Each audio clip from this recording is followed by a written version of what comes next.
HCF निकाल लूं 4, 12 और 36 का, तो मेरे पास लोगों के इक्वल ग्रुप्स बन जाएंगे, जिससे सब जल्दी जल्दी अपना ऑर्डर दे पाएंगे और शेफ्स कंफ्यूज भी नहीं होंगे। HCF निकालने के लिए मुझे 4, 12 और 36 का प्राइम फैक्टराइजेशन करना पड़ेगा।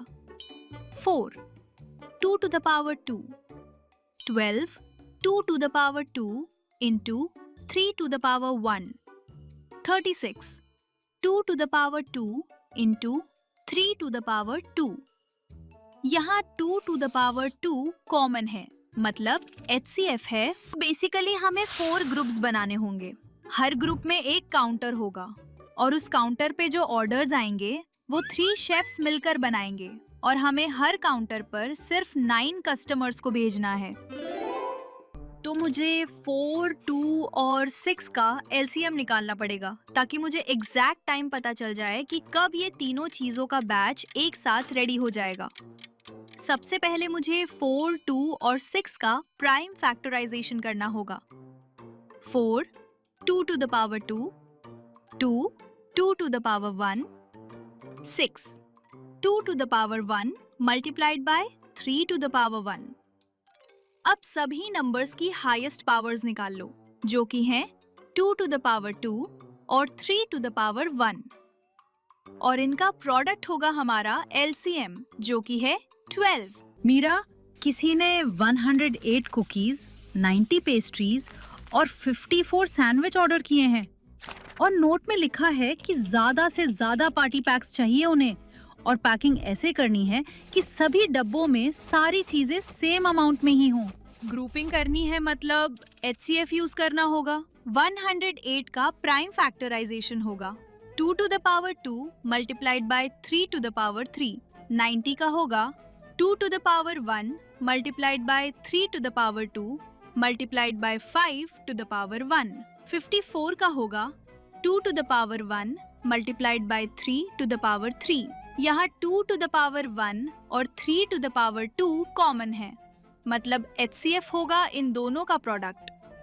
2 multiplied by 9 is equal to 18। चलो अज्यूम करते हैं कि √2 एक रैशनल नंबर है और हर रैशनल नंबर को हम P by Q फॉर्म में रिप्रेजेंट कर सकते हैं, मतलब √2 is equal to P by Q। और यहाँ P और Q दोनों इंटीजर्स हैं और दोनों नंबर्स में एक भी कॉमन फैक्टर नहीं है। अब नेक्स्ट स्टेप में हमें दोनों साइड स्क्वायर करना है।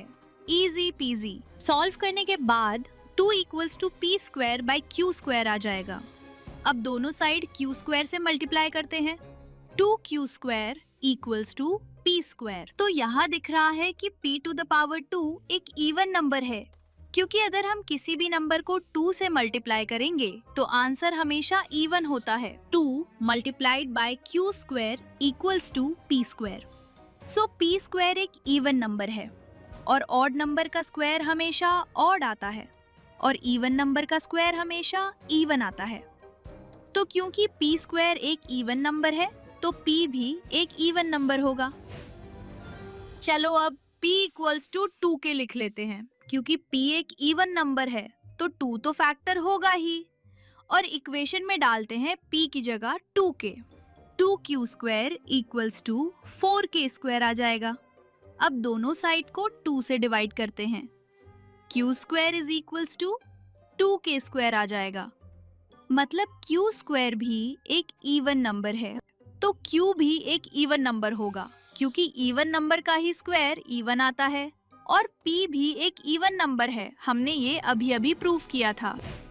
लेकिन याद है स्टार्टिंग में तो हमने बोला था कि इन दोनों में कोई भी कॉमन फैक्टर नहीं है, लेकिन यहाँ तो दोनों इवन नंबर्स आ रहे हैं, तो इन दोनों का कॉमन फैक्टर 2 होगा ही। मतलब हमारी अजम्पशन गलत थी स्टार्टिंग में कि √2 एक रैशनल नंबर है। Checkmate. Hence proved √2 is an irrational number.